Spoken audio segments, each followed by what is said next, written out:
All right, we have seen the ideal DC to DC flyback converter, right? Wherein, if you remember, we neglected the leakage inductances. We only considered the magnetizing inductance. Let's see what happens if you consider leakage inductance also in the circuit. So this is your input voltage and magnetizing inductance LM. This is your ideal transformer. I've drawn them quite far apart, but they are in the same transformer physically. Right? This is the dot convention. This is the secondary diode. And this is the output voltage across which a load resistance is connected.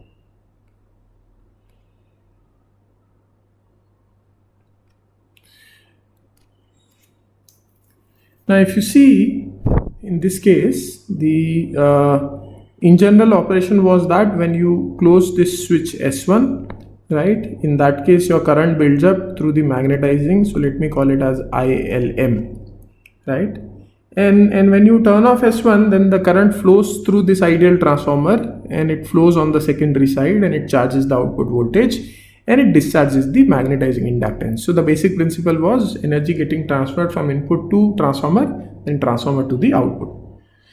Now what if we consider leakage inductance, small value of leakage inductance, let's say small L1, right? Now what happens is that when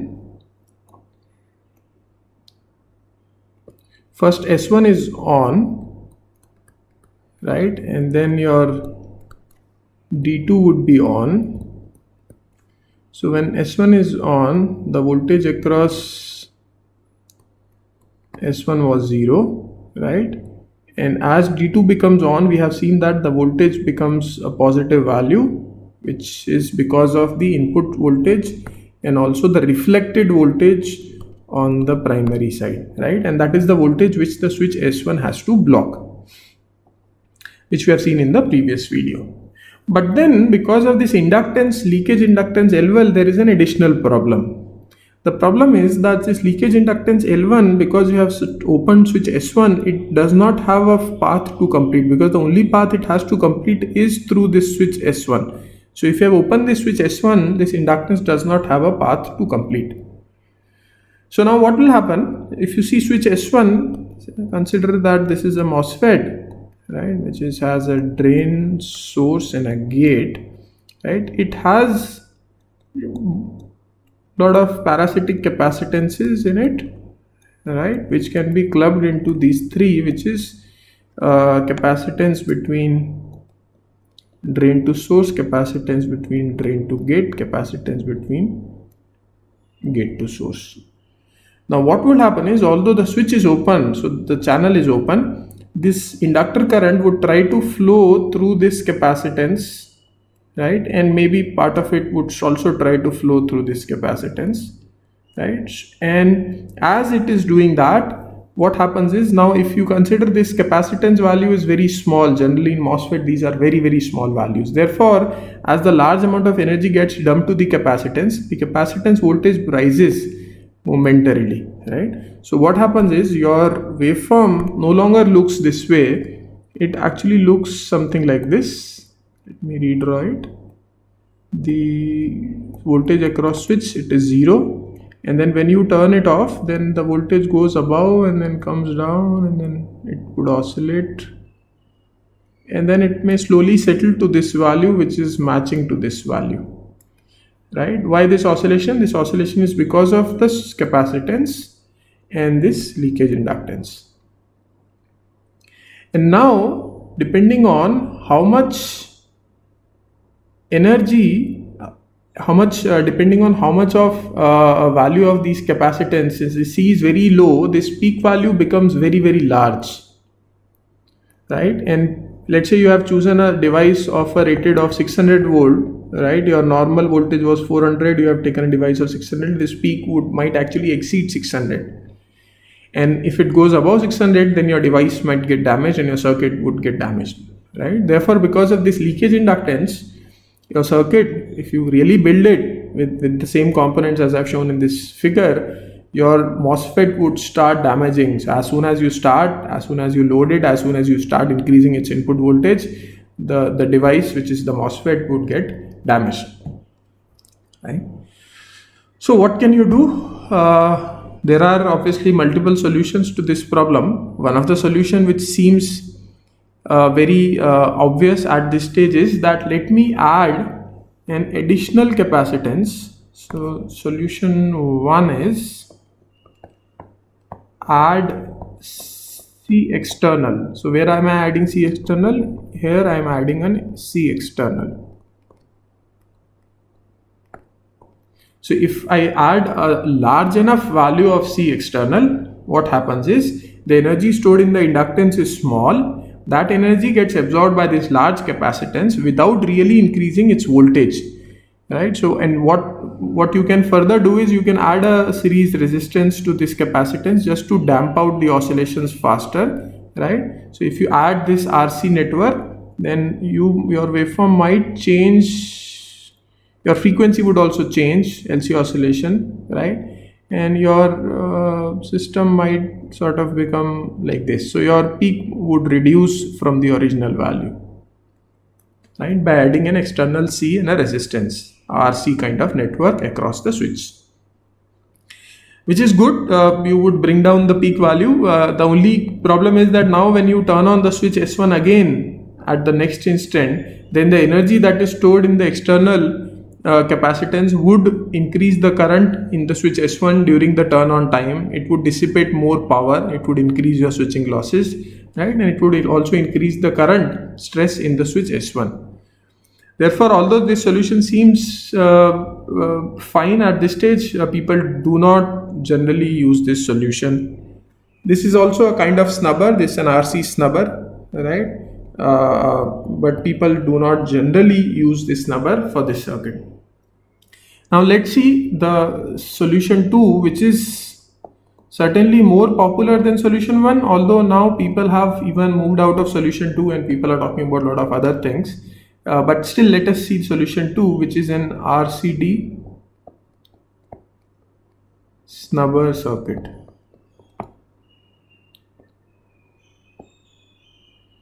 Let me draw the waveform for this circuit.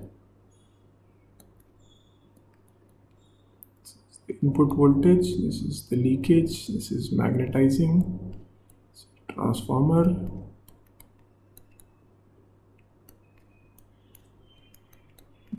diode. And here we have our MOSFET, just showing it with a switch as of now. This is my MOSFET 1, this is my diode 2. Magnetizing and leakage L1. Usually you represent this as IL1, ILM, VLM, VL1, right? And the snubber circuit looks something like this. There's a C, there's an R, and there's a diode.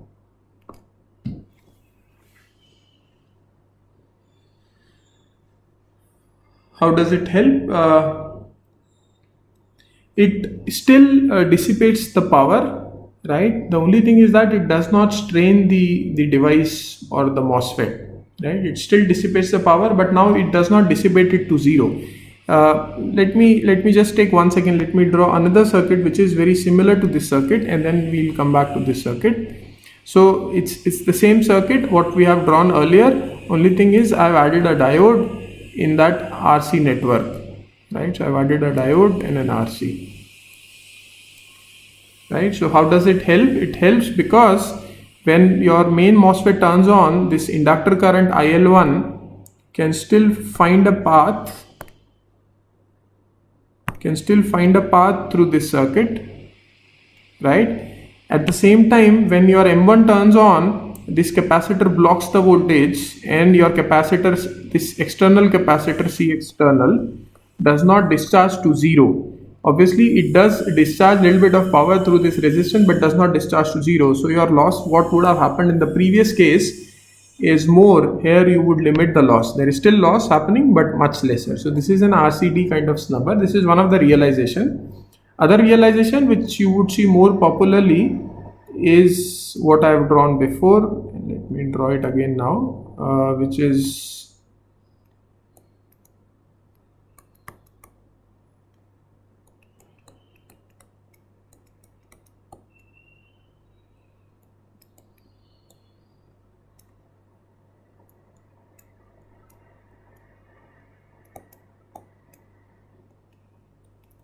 cap, resistance, and diode.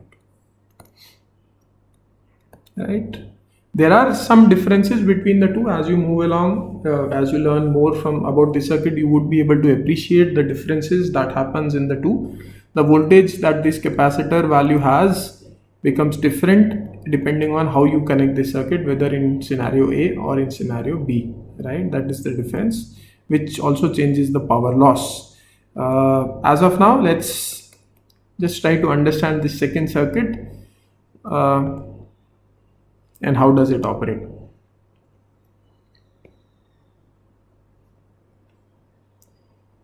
So what happens is, first you close M1. Once M1 is closed, both IL1 and ILM increases. Right? So as you close switch 1 or M1, your current both increases, and both of them, if you see, are connected in series, so current is equal. Diode is not conducting, so there cannot be any current in the ideal transformer. Therefore both currents are equal, so the current is equal and are increasing, IL1 and ILM. Now when you turn off the MOSFET M1, now there are two possibilities. One is this current does have a path from here to flow, and it can flow from here, and this current can flow through this device, through this diode and the cap. Right, this L1 is generally small. Moreover, this would charge the capacitor, right? So capacitor voltage would be positive in this direction. So this IL1 usually you would like to fall very fast, right? On the other hand, ILM, which is generally a large value of inductance, goes slowly, right? And then this is what happens at TS. Similarly, in the beginning now, since IL1 is 0, so it would start coming from 0 to up, and the other current would slowly rise, and at one point they match, right? So this is your ILM waveform, and this is your IL1 waveform. Right, and what is the current that gets transferred? So if you see, there is a current IL1, there is a current ILM. So what is the current that is actually flowing from the ideal transformer? Let me call it as, let's say, I alpha. So I alpha is equal to ILM minus IL1, right? So the current which is actually getting transferred to the secondary side, to the output side, is the difference of these two currents. Therefore, if you do not force IL1 to drop rapidly, then the difference becomes less, and therefore the effective power that gets transferred to the output becomes less, and therefore you might end up have to use a bigger transformer and so on, which is not desirable. Therefore, in general, you would like your leakage current ILM to fall very rapidly. This is magnetizing current. Yeah, you would like your leakage current ILM to fall very rapidly.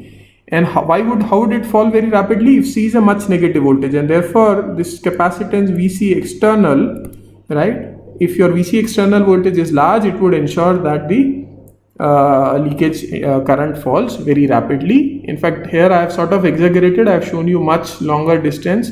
It would practically happen much faster, right? For a good design flyback circuit.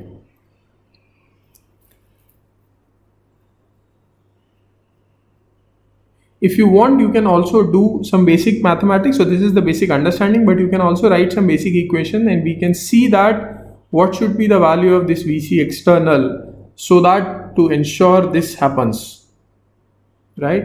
Let's see. let's analyze the circuit. So let me divide this circuit in few parts, right? Let's say this is phase 1, this is phase 2, and till this point is phase 3, and the remaining part where IL1 has become 0 is the phase 4. If I start writing equation for phase 2, then in phase 2 you would see that in phase 2 both currents are equal, right? Therefore I can write Lm plus L1 di1 by dt, right, where I1 is also equal to Im, right? I1 is the current flowing in the inductor branch. I1 is given by Vin. You can see that during this period this snubber circuit does not conduct when M1 is on, because the diode D3 is reverse bias, right? So its potential here is more than the potential here, and diode D3 is reverse bias, right? Why? Because if you see in this loop, this voltage, if you see this loop, then what is the voltage diode D3 would block? Diode D3 has to block the input voltage plus the external capacitor voltage. So total voltage the diode would be reverse bias is Vin plus Vc external, and therefore diode would not conduct when M1 is on, right? Because in this loop you can see, you can write a KVL and you can check that. So yeah, in phase 2 the current rises, the slope of the current is given by Vin upon sum of the total inductance. Generally L1 is small, so you can just write it as well as just Lm, which is also fine. Now what happens in phase 3? In phase 3, which is important, there is a finite current IL1 and there is a finite current ILM. So how would the current distribute? If you see the top circuit, there is a current IL1, there is a current ILM. Obviously the current IL1 is smaller at any instant than ILM. So the current part of the ILM current would circulate in this loop, right, and which will get reflected to the output side through this diode. As it is doing so, what is the value of E1? E1 becomes equal to minus times N1 upon N2 into Vo, right? So therefore you now have two differential equations, one for each inductor. You have Lm dilm by dt, which is equal to E1, which is minus times N1 by N2 times Vo, right? So this is the slope. This defines the slope with which ILM is falling. And if you write the overall KVL in this loop, the one which I have drawn, right, then you can write that. Let me start from this point. There is no, let's say assuming no drop in the diode, 0 minus Vc external minus L1 di1 by dt, then minus E1 is equal to 0, right? I can just rearrange this equation and I can write L1 di1 by dt is equal to Vc external plus E1 is, I can substitute, so E1 is minus times N1 by N2 times Vo. So you see in this phase 3 your magnetizing inductance is falling with the same slope which it would actually fall in phase 4 also, right, which is the regular slope which the magnetizing current should fall. In addition, this leakage current is falling, which is given by this slope. There's a minus here, so that implies that if your Vc external is almost equal to N1 by N2 times Vo, then your falling slope would be very, very small, right? And then the current may not come back to 0 very quickly, and current might come back to 0 at a much later stage. And as you are doing that, your current that is getting transferred to the secondary side is only the difference of the magnetizing and the leakage current, and which is not a good thing. And therefore you generally like to keep this thing V external greater than N1 by N2 times Vo. Generally it could be 2 2 times or 2 to 4 times of, generally not 4 usually becomes much large, so it is usually, I would say, 1.5 to 3 times of N1 by N2 times VO, right, which ensures that you get sufficient negative value for the fall of L1. Anyways, the L1 value is small, so if you get good enough negative value, the current really falls fast and nothing changes, right? You can go ahead and you can similarly write equations for phase 4 as well as for phase 1 also, right, which I would not do now, because the main purpose of the writing for equation is for phase 3, so that we can define what is the magnitude of VC external that we should have to ensure the normal operation of the flyback converter, right? Okay, so that sort of defines the leakage current and the snubber circuit. Just last one point regarding flyback circuit before we move on is the limitation of flyback circuit. So is there any, obviously there are limitations of flyback. If you see, one of the limitation of the flyback, as you would have realized, is that there is a leakage snubber circuit which is dissipative, right? So the snubber circuit always dissipates power in this resistance, right? What if you don't connect this resistance? Then VC external will continue to rise, it will never stop, because every time it will get charged, and so you have to have a resistance. So the snubber circuit is lossy, right? So one of the limitation is loss in snubber. But that problem a lot of people have solved using either lossless snubber, or there is something called as a 2-switch flyback circuit, right?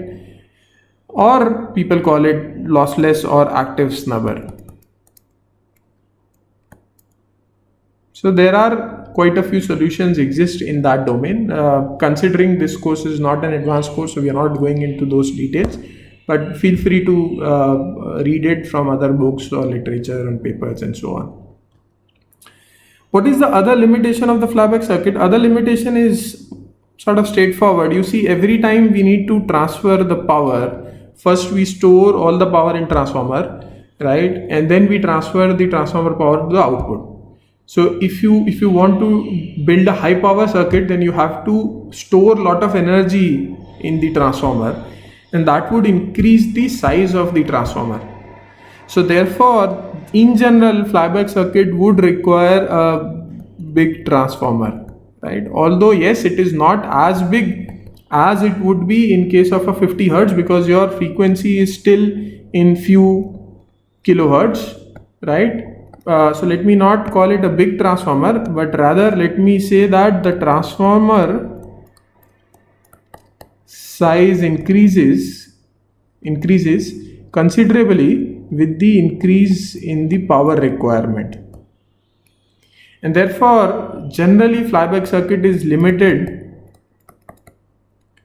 to, let's say, about 50 or maybe 70 watts or something like that, right, max. Both reasons put together, there is loss in the snubber. So now if some people take care of the losses, then they may go up to 70 watt or something, right? But then still the transformer does become very big as we keep on increasing the power wattage. And it's not certainly something which you do for a very high power circuits. You don't use flyback circuits for that.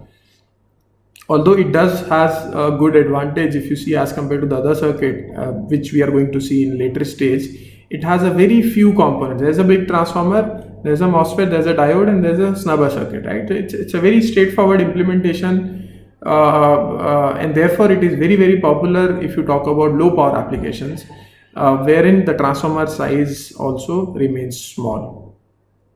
So in next video, what we'll see another circuit wherein which is preferred for power levels little bit more than this, which is called as forward DC to DC converter.